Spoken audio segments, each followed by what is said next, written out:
Hi everyone, welcome back to my channel She's and I am Priti. আজকে একটু অন্যরকম setup দেখছো তোমরা। বাবা আছে পাশে, বাবা হাই বলে দাও। হাই, সবাইকে সাবস্ক্রাইব করতে বলে দাও। সবাই সাবস্ক্রাইব করবেন।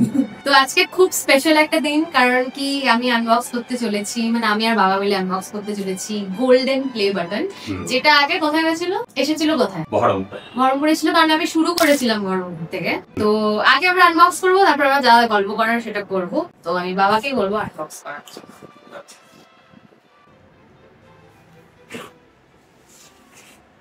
বাহ, একটা চিঠি দিয়েছে, চিঠিটা পড়। You did it. One mission, one channel, and one more thing. 1 million subscribers. Congratulations. তো এটা চিঠিটা এসেছে ইউটিউব সিইওর কাছ থেকে। তারপরেই আমরা পেয়ে গেছি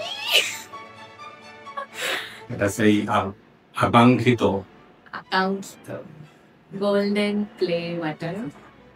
এটা বড়, 100K যেটা সিলভার প্লে বাটন এসেছিল সেটা থেকে একটু বড়। আর এটা হচ্ছে তাদের জন্য যারা টিমে কাজ করে বা যাদের টিমে আরো জন থাকে, তো বেসিক্যালি এটা কিনতেও পারে লোকজন, তার জন্য। এই হলো সিলভার প্লে বাটন, এটাও আমি বাবার সাথেই আনবক্স করেছিলাম। এন্ড এটা হলো ইউটিউবের গোল্ডেন প্লে বাটন। তো সিলভারটা দেখতে পাচ্ছ, এটা অনেকটা ছোট করে দিয়েছে, মানে আমাদের আগে যারা যেমন রাহুল দা বা যারাই হোক, যারা ক্রিয়েটার্স ছিল তাদের থেকে আমি শোনা কথা, উন্মেষ দা এদের থেকে শোনার কথা, যে আগে না সিলভার প্লে বাটনটা আরো বড় ছিল আর ভারী ছিল, এখন হালকা করে দিয়েছে। বাট এনিওয়েজ, অ্যাচিভমেন্টস আর অ্যাচিভমেন্টস, এই গোল্ডেন প্লে বাটনটা একটু বড় সিলভারটা থেকে, but now I have both. আচ্ছা, তো এটা আমি একটু রেখে দিই, আর আমরা শুরু করব আমাদের প্রশ্ন উত্তর রাউন্ড উইথ বাবা। বাবা জানতো না, আমি জাস্ট ডেকে নিচ্ছি আর বসিয়ে দিয়েছি। তো কিছু শুরু করি।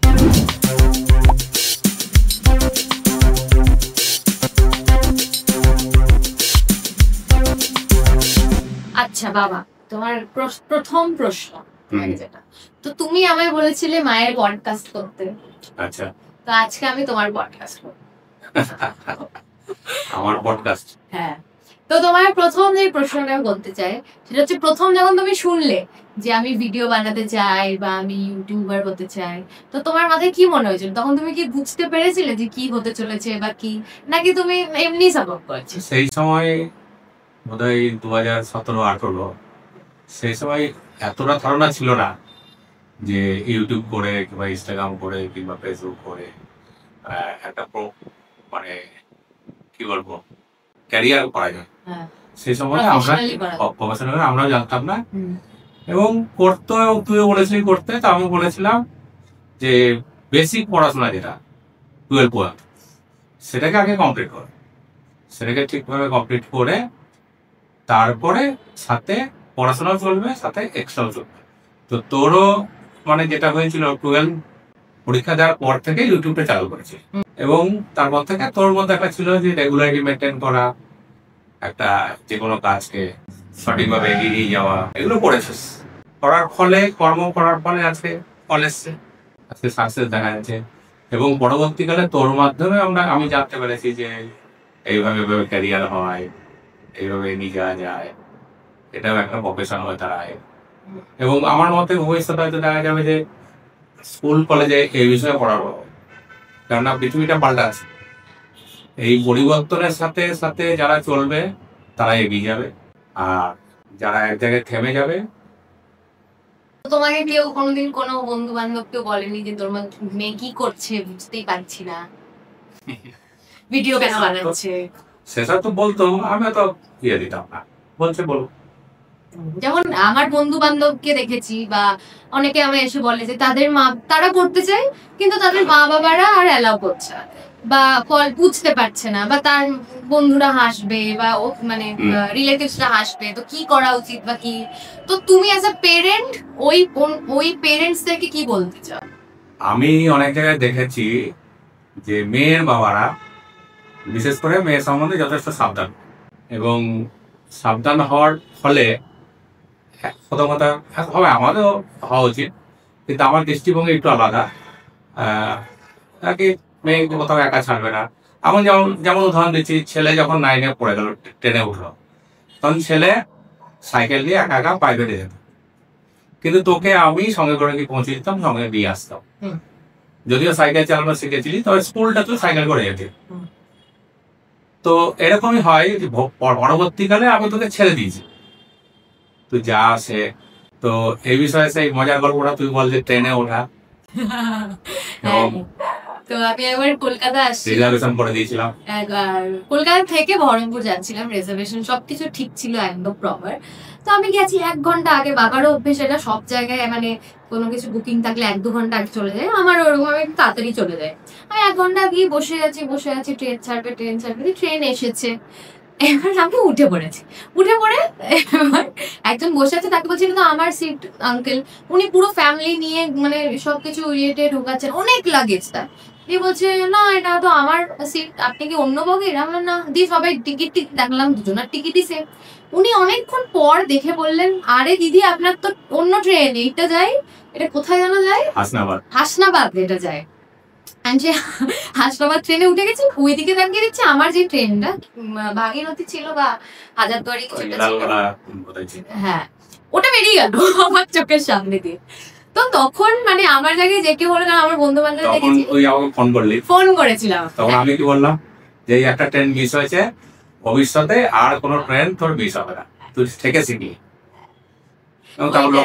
লোকাল ধরে আমি বললাম যে চলে এসেছি যখন এবার বাড়ি যাবো। তো আমি লোকাল দৌড়ে লোকাল ধরলাম, আর একটা লোকাল ধরলাম, দিয়ে চলে এলাম। তো হ্যাঁ, এই জিনিসটা মানে প্রত্যেকটা সিচুয়েশনে বাবা এটাই বলেছে যে মানে কোন একটা খারাপ সিচুয়েশন হলে তখন সেটার একটা পজিটিভ অ্যাঙ্গেল দেখে, যেমন একবার স্কুটি চালিয়ে আমি আমার পাড়ার গলিতে পড়ে গেছি। এবার আমি বলে যাই, ঠিক আছে পড়ে গেছি পাড়ারই গলিতে, হ্যাঁ। এবার মা বলেছে আর খবরদার স্কুটি নিয়ে বেরোবি না, আর এদিকে বাবা বলেছে না হাত পা না ভাঙলে শিখবি কি করে। তো এই দুটো পার্সপেক্টিভ, দুটোই খুব ইম্পর্টেন্ট আমার মনে হয়, দুটোই মানে একটা ভয় আর একটা কি বলে এটাকে আস্কারা ঠিক না, কনফিডেন্স। মানে তুই যখন কাজ করবি তখন তো ফেল করবি, আমি যদি কাজ না করি তাহলে ফেল হবে কি করে? আমার মতে যদি 70 বার ফেল হয় 30 ভাগ আমি পাস করবো, ফেল করতে করতে শেখা যায়। ঠিক আছে বুঝলাম। এবার একটুখানি তোমার লাইফের ব্যাপারে জানতে চাই, তোমার ছোটবেলায় তোমার কি হওয়ার ইচ্ছে ছিল, যেটা এখনো হয়তো পূরণ হয়নি বা পূরণ করেছো, তোমার ইচ্ছে কি ছিল? আমার ছোটবেলা বাবা সামান্য চাকরি করতো, মা, আমি যখন 9-10-এ পড়ি তখন আমার 2 বছর ছোট বোন, 3 বছর কি 3.5 বছরের ছোট বোন, তারপরে 5-7 বছরের ছোট ভাই, আর সবথেকে ছোট ভাই আমার থেকে 12 বছরের ছোট। 5 ভাই বোন, আর একটা ভাই ছিল সে মারা গেছে, ছোটদের মারা গেছে। 5 ভাই বোন, বাবা মা, একটা ঘরে, এবং সে সময় বাড়িতে লাইটও ছিল না, আমরা লন্ডনের আলোয় পড়াশোনা করতাম। লাইট ছিল না বলতে তখন আমরা একটা ভাড়া বাড়িতে থাকতাম, তো মালিক লাইটের অ্যাপ্লিকেশন করলে লাইটের অ্যাপ্লিকেশনটা সাইন করে বাড়ি কিনে তারপর লাইট করবে। তো সেই জন্য লাইট ওয়াইটিং 9-10-11, তার মধ্যে বাবা আবার ট্রান্সফার গেল, তখন আমার মা আর ভাই বেলা থাকতাম 11-12, তারপর ডিপ্লোমা করলাম। ডিপ্লোমা করার পরে এয়ারফোর্সে আমি চাকরিতে ঢুকলাম, চাকরিতে ঢুকে যাবি 22 বছর বয়স। তারপর টাকা পাঠিয়ে এবং আমার মেজ বোন সেও একটা চাকরি করতো প্রাইভেট কোম্পানিতে, তো ওখান থেকে নিজের বিয়ের টাকাটা সে জমেছে, যে আমি নিজে প্রথমে বিয়ে করি, তারপর মেজ বোনের বিয়ে দিই, তারপর ছোট বোনের বিয়ে দিই, ভাইরা সব পড়াশোনা। এই সমস্ত কিছু চালাতে চালাতে আমার 1987 সাল থেকে 2000 সাল পর্যন্ত সংসারে পিছনে টাকা পাঠিয়ে দিয়েছি। 2000-এর মধ্যে তোর দাদা আর তোর জন্ম 2000, তোর মা যেহেতু চাকরি করতো তাই আমাদেরটাও সঙ্গে দিতাম। তারপরে থেকে আমি আমার নিজের পরিবার সম্বন্ধে দেখাশোনা করার সময় পাই, এবং টাকা পয়সা জমানো কি নিজে যেটা আর্নিং করছি সেটা নিজের সংসারের প্রতি যা। তারপর থেকে কি এমন ছিল ছোটবেলায় যেটা হয়নি, স্বপ্ন দেখেছিল? আমি ছোটবেলায় স্বপ্ন দেখতাম এক ঘরে 5 ভাই বোন, কবে আমি একা থাকবো, আজকে আমি একা থাকি। ছেলে থাকে দিল্লিতে, মেয়ে 2 থাকে কলকাতায়, আমার স্ত্রী থাকে ধুলিয়ানে, আর আমি বহরমপুরে একা। তা আমার সেই স্বপ্ন 60 বছর বয়সে পূর্ণ হয়েছে।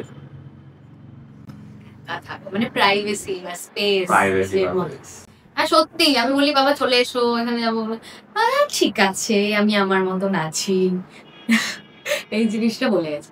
তো এবার একটু বলো যে তোমার আর মায়ের কি করে হলো। আমি আমাদের অডিয়েন্সও শুনে নিয়েছে অলরেডি, শুনে নিয়েছে, কিন্তু তোমার পার্সপেক্টিভ দিয়ে বলো, মায়ের ব্যাপারে কিছু বলো। তোমাকে স্টোরিটা বলতে হবে না, তুমি লজ্জা পাচ্ছ, মায়ের ব্যাপারে বলো। মায়ের ব্যাপারে বলতে আমাদের ফ্যামিলি যেরকম ছিল তোর মার ফ্যামিলিরও সেরকম সিমিলারিটি ছিল, সেরকম স্ট্রাগল ছিল, স্ট্রাগল থেকে বেরিয়ে এসছে, তো এটাই কমন অ্যাজ এ পারসন। তারপরে কি হচ্ছে, স্ট্রাগল যখন আমরা যৌথভাবে স্ট্রাগল করেছি তখন কোঅপারেশন, অন্য কেউ হলে বলতো ছাড়াও তো হয়, তোমার সংসার ছাড়াও না আমাকে ছাড়াও বেরিয়ে যাবো, সেটা হয়নি। ঝগড়াঝাটি প্রচুর হয়েছে, ঝগড়াঝাটি হয়েছে, কিন্তু কি হয় একটা সময় যখন একসাথে থাকতে থাকতে থাকতে 10 বছর 20 বছর, আমাদের এবার 30-32 হয়ে গেল, তখন ভিতর মুখে যাই ঝগড়া করবে না, ভিতর ভিতর দুজনাই জানে যে ওকে ছাড়া আমার গতি নাই, আমার ছাড়া ওই জানে যে আমাকে ছাড়া তার গতি নাই। তো এখন যে এত ডিভোর্স কেসেস হচ্ছে, তোমার এতে কি বক্তব্য? যে তোমরা এত বছর ডিভোর্স কেসে আমি দেখেছি বেশিরভাগই আমার মত, ছেলে মেয়ে বড় হয়েছে তাদেরকে তাদের মতো থাকবে না। যেসব বাবা মারা ছেলে মেয়ের উপরে সবসময় ভাবে ছেলে মেয়ে এখন ছোট, বাবা মায়ের কাছে ছেলে মেয়ে সবসময় ছোট, কিন্তু সবসময় ছোট হয়ে আছে, তাদের পার্সোনাল ব্যাপারে নাক গলাতে শুরু করে, ছেলের বাবা হোক মেয়ের বাবা হোক, ছেলের মা হোক মেয়ের মা হোক। তারপরে কি হয়, অল্প বয়সে দুটো ছেলে মেয়ে পাজল হয়ে, এবং সেখান থেকেই মনোমালিন্য ঝগড়া শুরু হয়। এবং যেহেতু অল্প বয়স, তাদের রক্ত গরম, একটু সামান্য কিছু নেই সেটাকে বড়ভাবে দেখে, দেখে হয়তো কোনো কিছু ভাঙা তো সব থেকে সোজা, গড়াটা অনেক দীর্ঘদিন লাগে, তো ভাঙার দিকে এগিয়ে যায়। এবং এগিয়ে গিয়ে একটা সময় গিয়ে দেখা যায় যে না, হয়তো ভুল করেছিলাম, কিন্তু তখন আর ফিরে আসার কোনো রাস্তা নেই। তো সেক্ষেত্রে আমিও দেখেছি আমার ছেলের ক্ষেত্রেও, ছেলের বাবা মা যথেষ্ট পরিমাণে মেয়েকে বলে যে জামাইকে লক্ষ্য রাখবি, আমরাও যেমন ছেলেকে বলি যে বৌমাকে লক্ষ্য রাখবি, এবং তাদেরকে তাদের মধ্যে থাকতে দিই। তার ফলে তাদের যা কিছু হবে না হবে দিনের সাথে মিটমাট করে। এবার অ্যাডজাস্টমেন্ট, একসাথে থাকা মানে অ্যাডজাস্টমেন্ট। যখন দূর থেকে যখন দেখে, সাপোজ কেউ লাভ করছে, সেই স্টেজে যখন তারা মেলামেশা করে, সে জীবনের তার পক্ষে যতটুকু গুড কোয়ালিটি আছে সেটাকে সে প্রজেক্ট করে, অপরপক্ষ গুড কোয়ালিটি প্রজেক্ট করে, দুজনে ভালো। কিন্তু মানুষ তো দিনে শেষ, মানুষের যদি 100 ভাগের মধ্যে 50 ভাগ ভালো থাকে, 50 ভাগ খারাপও আছে, তবে খারাপটা তো আমি দেখতে পাচ্ছি। যখন আমি বিয়ের পরে একসাথে থাকবো তখন খারাপগুলোই নজরে পড়বে। কেউ সেটাকে খারাপটাকে মানিয়ে নেওয়ার চেষ্টা করে, কেউ খারাপটাকে আরো বড় ভাগ করে দেয়। এই দৃষ্টিভঙ্গিটা পাল্টিয়ে একসাথে থাকা, স্যাক্রিফাইস করা, একে অন্যের প্রতি সিম্পাথি হওয়া, একে অন্যকে সম্মান দেওয়া, এগুলোই জীবনের চলার পথের মূল্যবোধ। কিন্তু ধরো দুজনের মানে খুব বেশি মনোমালিন্য হচ্ছে, থাকা যাচ্ছে না, তাও কি থাকা উচিত অ্যাডজাস্ট করে?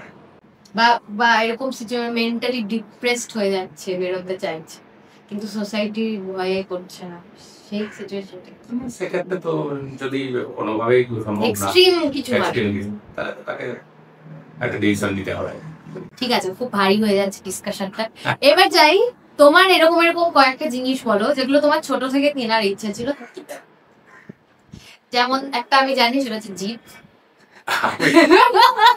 আমি যখন সিভিল ইঞ্জিনিয়ারিং পড়াশোনা করেছিলাম তখন আমি প্রথমে একটা প্রাইভেট কোম্পানিতে চাকরি করতাম, এবং আমি পোস্টিং ছিলাম বারসুমা বল্যান্ডে, সেটা হচ্ছে রাউরকেল্লা থেকে আরো 5-6 ঘন্টা ট্রেনে করে যেতে হয়। সে ট্রেনটা ছিল এখানে আদিবাসী এলাকার মধ্যে দিয়ে ট্রেন যেত, আর সব আদিবাসী ভর্তি। তখন আর টেনসা ছিল আয়রন ওর মাইন্স, তখন মাইন্সের কাজ হতো, আমাদের কিছু কষ্ট হচ্ছিল। তখন ওই একটা জিপ থাকবে, জিপ ছিল জিপ চালানো, তো শিখো করতে করতে তখন এয়ারফোর্সটা পেয়ে যায় বলে চলে আসে। তো একটা স্বপ্ন ছিল, এখন নেই। এখন তো জিপি পাল্টে গেছে, জিপি তো নেই, এখন থার হয়ে গেছে, থার জিপের মতন দেখতে কিন্তু গাড়ি। গাড়ি। হ্যাঁ, আর আমার সেরকম যাওয়া আসে না, এটাই হচ্ছে সমস্যা। সারা জীবন দিয়ে যাব, আর কি নিজের জন্য কি করব সেটা তোমার তোমার এই কনসেপ্টটার ব্যাপারে তোমার কি রায়? সেটা হচ্ছে শখের দাম তো লাখ টাকা। শখের দাম তো লাখ টাকা, ঠিকই, শখের দাম লাখ টাকা, কিন্তু আমার শখগুলো ছোট ছোট শখ। আমার শখ হচ্ছে দুবেলা খাবার পাবো, ভাত, ডাল ভাত মাছ কিংবা মাছ একটু, ঘুমানোর মতো একটা সুন্দর বিছানা পাবো, ঈশ্বরের কৃপায় শরীরটা যেন ঠিক থাকে, আর কি চাই? আর কি চাই? আর কিছু চাই না। আর কিছু চাই না, জামা কাপড় যেটা নর্মাল। জামা কাপড় কিনে দিতে গেলেও না না আমার লাগবে না, আমার জামা কাপড় বোঝা হয়ে গেছে, বোঝা হয়ে গেছে তো। আর শুধু আমি গেলেই বেরোলে তখন পরবে এক একটা করে নতুন জামাগুলো। দেখ আমার তো ফ্যাশনই পাল্টে গেছে, সবাই দেখে ভাববে আমার তো ফ্যাশনই পাল্টে গেছে। আচ্ছা, তো তুমি এবার বলো যে তোমার এখন 60 হয়ে গেল, কদিন আগে তোমার 60th বার্থডে হলো, তাই তো? তো এই যে 60 ইয়ার্স তুমি দেখে নিয়েছো জীবনটাকে, তো এমন একটা কোন একটা এমন অ্যাডভাইস যেটা তুমি মনে করবে যেটা চিরসত্য, যখন যেখানে যেটাই বলো ওটা একটা চিরসত্য যেটা তুমি বিশ্বাস করো। অ্যাডভাইস বা কিছু একটা যেটা ভাবতে পারো। এটা ঠিক এই মুহূর্তে মনে পড়ছে না, কোনো হিন্টস দে। হিন্টস কি দেবো? তুমি এত বছর যে বেঁচেছো, তো কারণ এরকম হয় না যে আমি বুঝে গেছি যে লোকের অত ভালো করলে আমার হবে না, বা কারণ তোমার যেমন তুমি আমাকে একটা সবসময় যে কথাটা বলো সেটা হচ্ছে যা হয় ভালোর জন্য হয়, বা কিছু এরকম কিছু কোন একটা এরকম সামথিং অ্যাডভাইস হোক বা শিক্ষা হোক যেটা তুমি পেয়েছো। আমার 60 বছরের জীবনে একটা আমার নিজস্ব ভাবনা আছে, সেটা বলবো যে এই বাইরের পৃথিবীতে আমরা যা কিছু দেখি, যত রকম শক্তি বলো ইয়ে বলো, তা কিন্তু আমাদের প্রত্যেকের ভিতরেই আছে। এবং এটার প্রমাণ পাওয়া যায় কেউ যখন কোনো কাজ একেবারে নিজের সমস্ত কিছু দিয়ে করার চেষ্টা করে এবং দিনের পর দিন একই কাজ করতে থাকে, তখন কিন্তু তার ফলটা কিন্তু আসে। এবার কাজ হচ্ছে কাজ, যে কোনো কাজ কিন্তু প্রথমে আমি হাত দিয়ে পা দিয়ে করি না। কাজ মানে প্রথমে আসে আগে আমার মাথায় আসে, চিন্তা ভাবনা করি, তার একটা প্ল্যান ছবি, সকার পরে যার যেটা পথ, যে পথে যেতে চায় সেই পথে কাজ করে। এবং কাজ করতে করতে করতে করতে এই যে বাইরে বহির্জগতীয় যে শক্তি, সেই শক্তিটা কিন্তু সেই কাজের মধ্যে আস্তে আস্তে প্রতিফলিত হয় এবং তার ফলে আলটিমেটলি মানুষ সাকসেস পায়। তো সাকসেস যখন পায় তখন গোটা পৃথিবী কিংবা গোটা সারাউন্ডিং ছুটে আসে। অনেকে যেমন ফুল ফুটলে ফুলের গন্ধে যেমন ভ্রমর ছুটে আসে, কিন্তু সেই কাজটা করার জন্য যে পরিমাণ শক্তি অধ্যবসায় দিনের পর দিন পরিশ্রম দিয়ে করছে, সেটা লোকে ফল দেয় না, লোক কিন্তু ফলটা নিয়ে লাফালাফি করে। সেটা সমস্ত ক্ষেত্রে, যে ধরো গান গায়, সে দিনের পর দিন খেটে খুঁটে গিয়ে নিজের গলাটা তৈরি করে, যখন গলাটা তৈরি হলো তখন লোকে বাহ কি সুন্দর গাইছে। এবং আমি এও পড়েছি যে রামায়ণ রচনা করেছিল যখন, তখন কৃত্তিবাস উনি সেই রাম আর সীতার বিরহটা কিছুতেই লিখতে পারছিলেন না, এবং তার নিজের জীবনে যখন সেই পরিপন্থায় এলো তখন তার মর্ম বুঝে তখন তিনি লিখেছেন। তো এটাই আমার যে কোনো কাজ করলে সমস্ত কিছু দিয়ে ফলের কথা চিন্তা করাই করা। গীতাই বলেই দিয়েছে যে অমুক লোকে করবে, অমুক লোকে তালি বাজবে, করলে কিন্তু আমার কাজ হবে না। আমাকে কিন্তু কাজটার কথা ভেবে কাজ করতে হবে। কাজটা যখন শেষ হবে তখন ফল অটোমেটিকই চলে আসে। এটাই আমার উপলব্ধি। কারণ কারো ফল কি অপেক্ষা না। বাহ, দারুণ বললে। আচ্ছা, তুমি কি স্পিরিচুয়াল? আমি স্পিরিচুয়াল না, আবার স্পিরিচুয়ালও। আমার নিজের জীবনে কি না, মানে কিছু এটা চাই ওটা চাই, এটা আমার নেই, জানি না কেন কি, কিন্তু আমি মানি, আমাদের ধর্মকেও মানি, জ্ঞানকেও মানি, কিন্তু আমি সেরকম জ্ঞানী না। আমি ভোগী মানুষ, ভোগ করে যাচ্ছি, খাচ্ছি যাচ্ছি। ঠিক আছে, ধরো তুমি আমাদেরকে একরকম করে মানুষ করেছো, হুম এবার তোমার কোনোদিন নাতি পুতি হলো, হুম তুমি তাকে কি সেম ট্রিট করবে যেটা আমাদেরকে যেভাবে বড় করেছো, একদম। নাকি একটু বেশি ভালোবাসো? বেশি ভালোবাসা তো হয়, বেশি ভালোবাসা। আর আসলে এটা মায়ার জগৎ, তো তো একই রকম ভালোবাসবো, তবে অন্যরা যতটা বেশি ভালোবাসে আমি কিন্তু সেরকম বেশি ভালোবাসতে পারি না। এটা আমার অন্য থিওরি আছে, এগুলো নিয়ে বলতে গেলে আবার সেই অনেক ব্যাপার চলে আসবে, এটা আমার বলি না কাউকে, বলো বলো শুনি, বলতে গেলে একটু লম্বা হয়ে যাবে। লম্বা হোক। আমি ঠাকুর শ্রীরামকৃষ্ণ একটা গল্প, বল। যে এক চাষি চাষ করতে করতে ক্লান্ত হয়ে গাছের ছায় ঘুমিয়ে গেছে। ঘুমিয়ে গিয়ে সে স্বপ্ন দেখছে তার একটা রাজকন্যার সাথে বিয়ে হয়েছে, তার সুন্দর একটা রাজপুত্র হয়েছে, সুখে আছে, রাজ পরিবারে আছে, সুখে আছে। সেই সময় ওর প্রতিবেশী কেউ এসে ওকে ঘুম ভাঙাচ্ছে, ঘুম ভাঙিয়ে বলছে, এই ওর তোর বউ মারা গেছে। তখন ফ্যাল ফ্যাল করে তাকিয়েছে, কি রে তুই বুঝতে পারছিস না তোর বউ মারা গেছে, তোর কি মনে একটু দুঃখ নেই? শুনে তুই এখনো চুপচাপ বসে আছিস? দুঃখ, তখন চাষি বলছে, আমি কার জন্য দুঃখ করবো সেটাই ভাবছি। আমার বাড়িতে যে বউ আছে, বর্তমান বউ, কালো রঙের বউ, কালো রঙের বাচ্চা, তার জন্য দুঃখ করবো, না সেই রাজকুমারী সেই স্বপ্নের রাজপুত্রের মতো কথা ভেবে দুঃখ করবো? দুটোই তো হারিয়ে গেল। তো জীবন হচ্ছে এটাই, জীবন হচ্ছে মায়া, জীবন ধারণ করলে মায়ার মধ্যে দিয়ে যেতে হয়, কিন্তু শেষে আবার সেই মহাশক্তির কাছে বেরিয়ে যেত। সেই জন্য হিন্দু ধর্ম বলে যে আত্মা পরমাত্মার সাথে মিলন হয়। আচ্ছা, এত যখন আত্মার কথা বললাম, তুমি কি বিশ্বাস করো আফটার লাইফে, যে জীবনের মানে মৃত্যুর পরও কোনো জীবন? আমি বিশ্বাস করি। তো তোমার এরকম কোনো ইনসিডেন্ট হয়েছে যেখানে তুমি ফিল করতে পেরেছো? না, আজ পর্যন্ত আছে। একটা হয়েছিল, জানি না কি,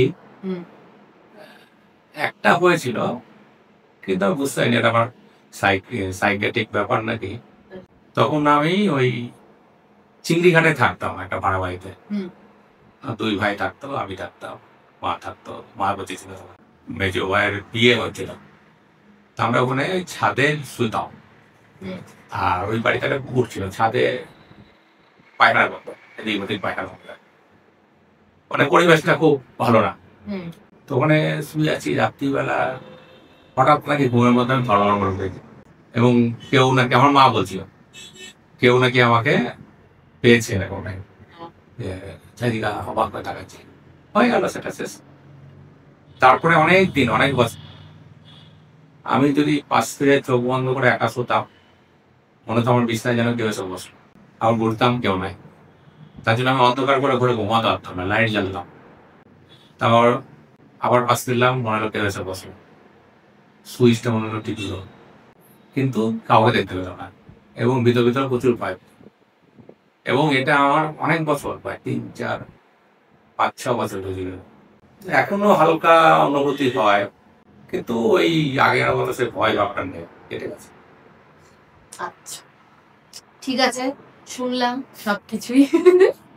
আমরা ওই স্পিরিচুয়াল দিকে চলে যাচ্ছি, আবার ফিরে আসি। এখন আমি একটুখানি নিজে ইম্পর্টেন্স নেব, আর আমার ব্যাপারে কিছু প্রশ্ন করব, সেগুলো তোমাকে উত্তর দিতে হবে, ঠিক আছে? তো ছোট থেকে এখন অবধি তুমি একটা অনেক বড় শিফট দেখেছো আমার মধ্যে।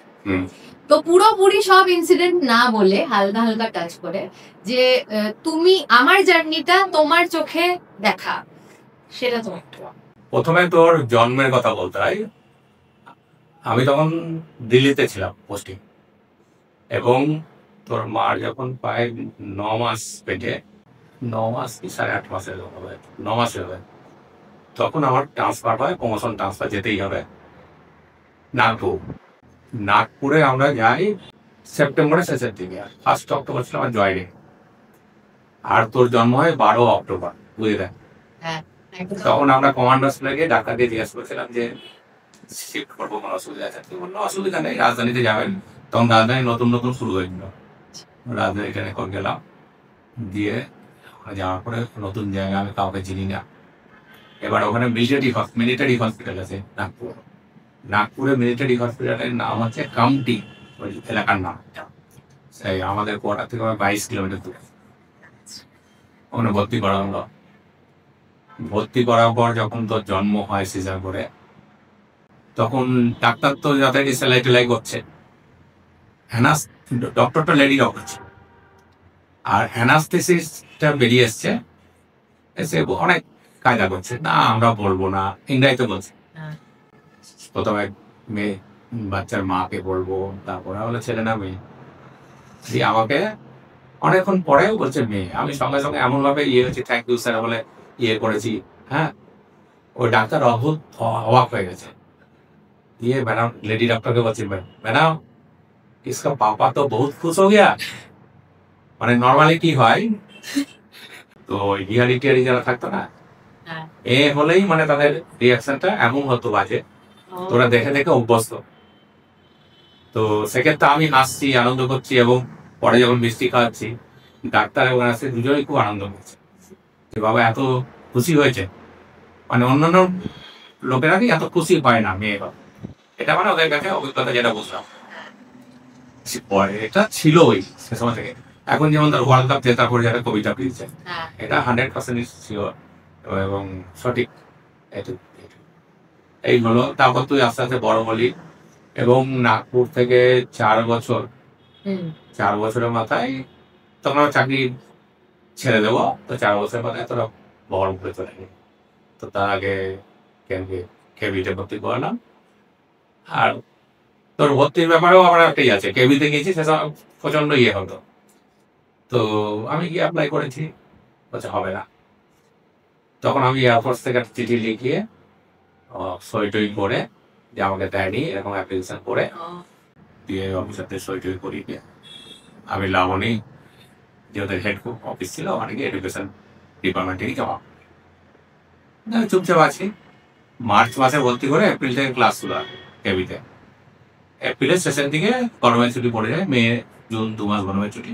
এই হচ্ছে কেবি। গরমের ছুটির সময় আমাকে ফোন করে ডেকে বলছে আসুন আপনার মেয়ের অ্যাডমিশন। তখন তোর অ্যাডমিশন হয়। তারপরে একটা স্কুলেই 1 থেকে 12 বন্ধ হয়ে গেছে। এই হচ্ছে তো ধাপে ধাপে দেখেছি। তখন তো ছোটবেলা থেকে দেখা অনেকে পড়াশোনা, তো জীবনে কোনোদিন পড়তি না বাড়িতে। তো একদিন বলেছিলি যে আমি ক্লাসে যেটুকু শুনি তাই আমার মনে থেকে যায়, মানে তুই একবার শুনেই মনে রেখে দিস। তাতেই 8-9 পর্যন্ত তোকে আমি পড়তে দেখিনি, খালি 9-10-এ গিয়ে একটু পড়তে দেখেছি, আর 11-12 একটু পড়তে দেখেছি। এই 4 বছর। আর অঙ্ক ছিল জম। আর নাচ খুব সিরিয়াসলি করতে, নাচের হয়েছিল। এবং তোদের যে স্কুলের যেটা ইউথ সোশ্যাল সায়েন্সে যেটা হয়েছিল, সেসব আমি নাচটা দেখেছিলাম। সুন্দর, এত সুন্দর হয়েছিল পারফরমেন্স। এবং মনে হচ্ছিল যে নাচে একটা হয় না যে সমস্ত শরীরের মধ্যে দিয়ে ঢেউ খেলে যেটা বেরিয়ে আসে, যেটা পারফেকশন, সেই জিনিসটা আমি লক্ষ্য করেছিলাম। এবং তার জন্য স্ট্যান্ডও করেছি। প্রথম হয়েছিল নাকি? ফার্স্ট হয়েছিল। তারপর তো 12-এর পর শুরু হলো লড়াই। তোর শরীর খারাপ হলো, হাঁটতে পারতি না, বিছানায় পড়ে গেলি। ওটা কেউ জানে না। তখন কষ্ট পেয়েছিস। 1 বছর ওষুধ খেলি, একটাই তুই ইয়ার নষ্ট হলো। তারপরে গার্লস কলেজে কমিউনিকেটিভ ইংলিশ নিয়ে ভর্তি করলাম। কেন কলেজে ছিল ট্রাভেলের ট্যুরিজম, ওটাকে ভর্তি করলাম। হলো না। গার্লস কলেজে ড্রেস পরবি না। এখন থেকে ড্রেসই দেখি না, পরে নাও না। তো তারপর তো আবার কলকাতা এলি, আসতে আবার আমার পারমিশনের জন্য দেরি হয়ে গেল। দিয়ে আলিপুরের যে কলেজটা ছিল ওখানে শেষ হ্যাঁ হয়ে গেছে, ভবানীপুরে ক্লোজ হয়ে গেছে। তখন আবার ফোন করলি আমাকে, বাবা ক্লোজ হয়ে গেছে। আধার টাকা দিয়ে NSHM-এ গেলি, NSHM-এ গিয়ে তোর খুব পছন্দ হয়ে গেল ফ্যাশন নিয়ে। এই তো হচ্ছে স্টুডেন্ট লাইফ। আমার ডিগ্রি হারিয়ে দিয়েছে জানো কলেজ। তাই হ্যাঁ আমার কিছু একটা করা উচিত। যাই হোক, ডিগ্রিটা দিতে।